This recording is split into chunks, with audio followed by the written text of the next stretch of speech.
Still transmitting from the dark, a new chapter begins now. So let go and fall with us.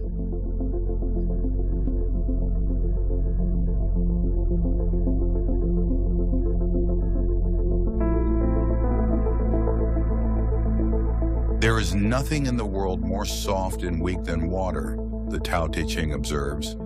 And yet for attacking things that are firm and strong, there is nothing that can take precedence of it. Lao Tzu names the secret, patience. A canyon is only proof that a slow current, given enough silence, can carve through solid stone.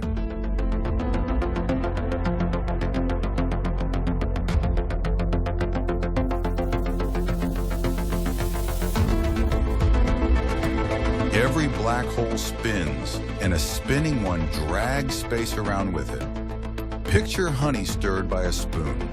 The fluid near the spoon is pulled into the swirl whether it wants to or not. Near a rotating black hole, space itself is forced to rotate. Nothing can stand still there. Not even light can resist being swept along. This region, called the ergosphere, lies just outside the true point of no return. Inside it, you could still escape, but only by moving with the spin. The hole does not merely hold space, it winds it like thread on a turning spindle. Bake a dried tardigrade, boil it, expose it to the vacuum of space, and it can still revive, yet drop it active into the same conditions, and it dies at once. The toughness is not in the animal, but in the state. Only when emptied of water and locked into glass do its molecules become unreactive enough to ignore heat, cold, and radiation. Water is what lets damage spread. Without it, the usual chemistry of harm simply cannot proceed. The creature is not invincible. It has learned to become, for a while, almost chemically inert. Divers off a Greek island once hauled up a corroded lump of bronze, and inside it hid dozens of interlocking gears. The Antikythera mechanism was a hand-cranked model of the sky. Turn its knob and pointers walk the sun and moon across a calendar, even forecasting eclipses. It worked because its gear teeth encoded real astronomical cycles in metal. The ratios chosen so the wheels turned at the speeds the heavens do. No machine of equal intricacy is known again for over 1,000 years.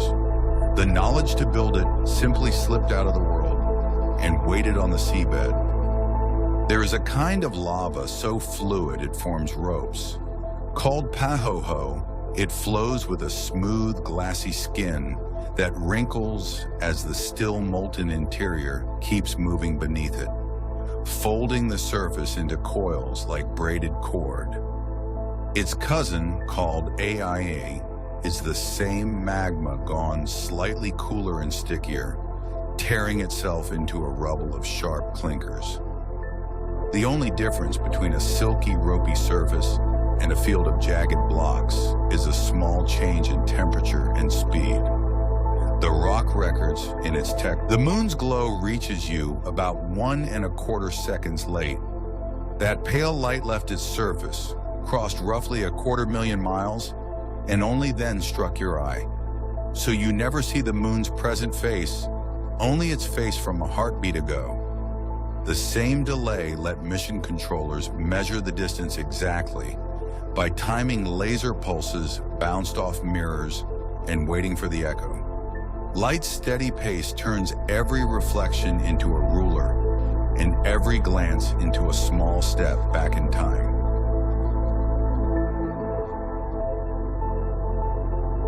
Some galaxies are leaving us forever, and no ship could ever catch them.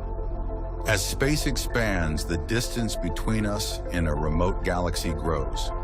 Far enough away that growth outpaces light itself, not because the galaxy races through space, but because the space between us keeps inflating. A beam aimed our way loses ground each moment. Its light will never close the gap.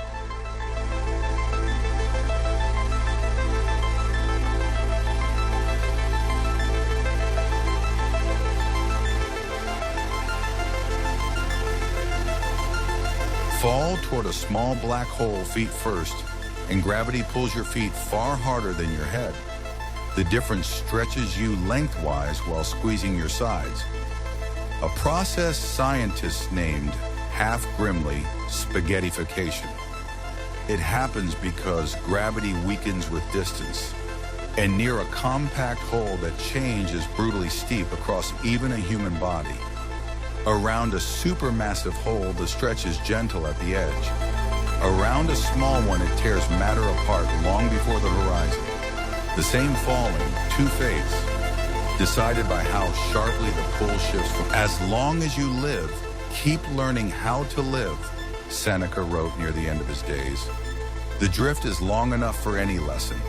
With nowhere to arrive, the only thing left to do is the thing he named, to go on learning, mid-fall, how to be.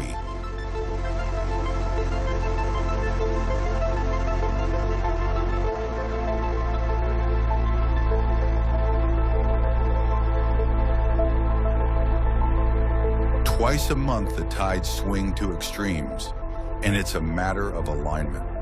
When the sun and moon line up at new and full moon, their pulls add together and the sea rises higher and falls lower than usual.